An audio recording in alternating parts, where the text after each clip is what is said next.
অদ্ভুত, চমৎকার ও বিলুপ্ত প্রজাতির এই মাছটি আজকে আমরা পুকুরে পেলাম। আমাদের পুকুরটি মূলত নদীর পাশে।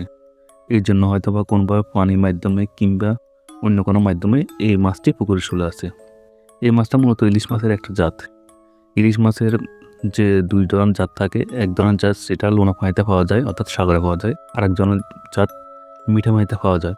এই জন্য আমরা মাঝে মাঝে দেখি যে গ্রামের পুকুরে ইলিশ মাছ পাওয়া যায়। মূলত এটা সেরকমই একটা মাছ, ইলিশ মাছ, এবং এটা দেখতে সম্পূর্ণ ইলিশ মাছের মতো। এগুলো আঁশ, গঠন, বড়ি প্রণালীর সবগুলো ইলিশ মাছের মতন, এবং মাথার দিক, গায়ের দিক সবগুলো ইলিশ মাছ।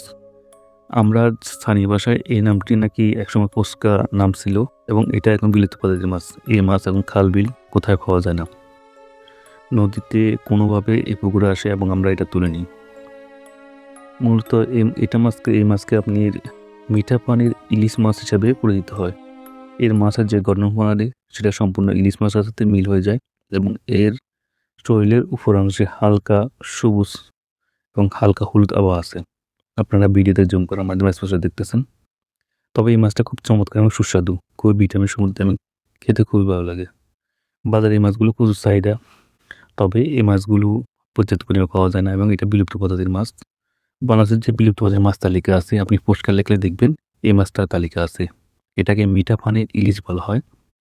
এই মাছগুলো বর্তমানে পাওয়া যায় না।